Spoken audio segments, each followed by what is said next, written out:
gonna teach you how to make embutido. And these are the ingredients. For curing mix, we have refined salt, 1 tablespoon, curing salt, 1/2 teaspoon, phosphate, 1 teaspoon, and 1/4 cup of water. And for extender, we have the mixture of TBP, isolate, carrageenan, and chilled water.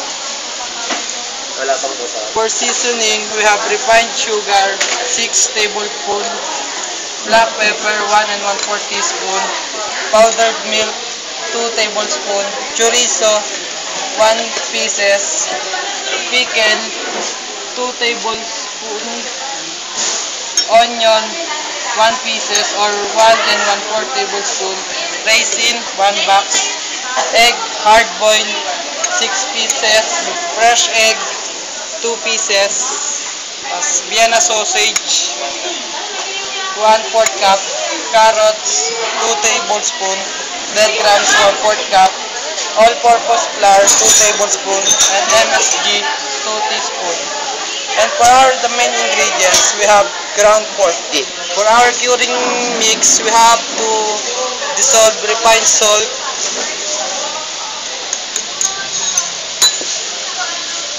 curing salt,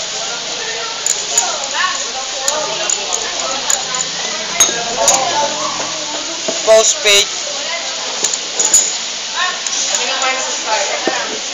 in 1/4 cup of water.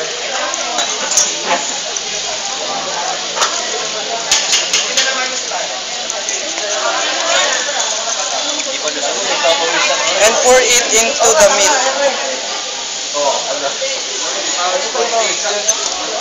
Then mix or massage.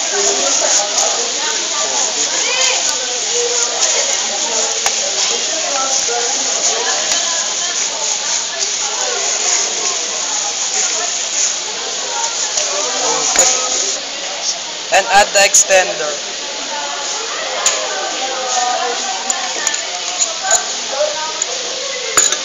And mix it very well.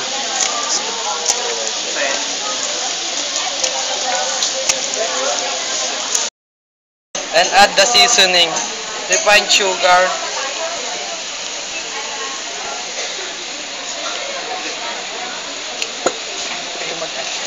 and mix.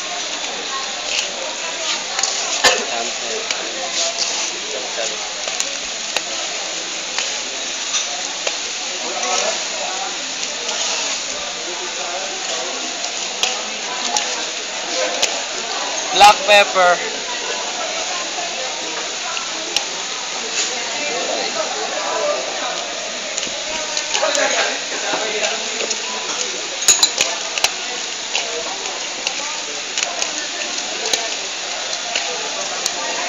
powdered milk,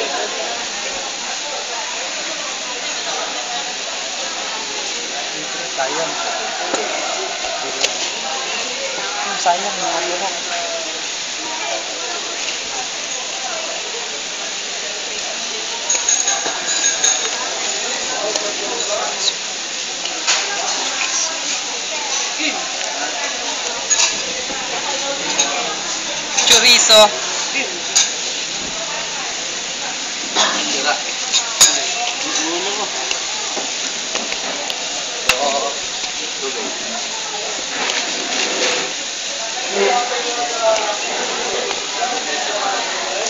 pickle relish,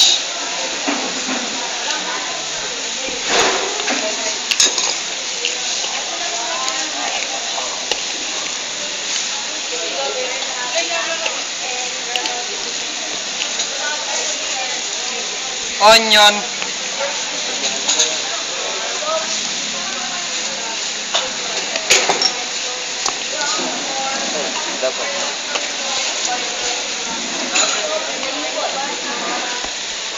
raisin,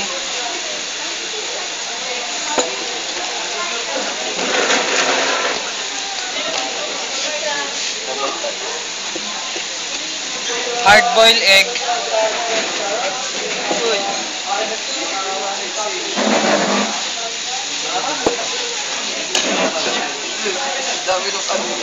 fresh egg,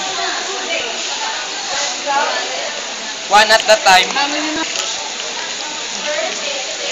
Sige, mamaya na natin kayo ng mabuti.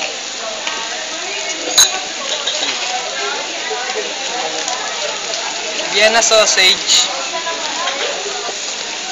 carrots,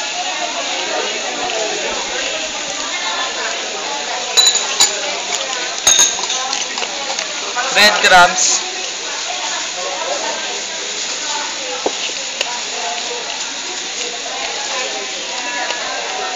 all-purpose flour,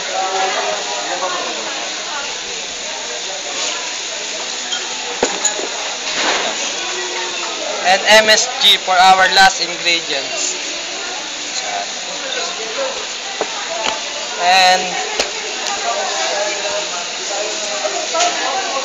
keep mixing it.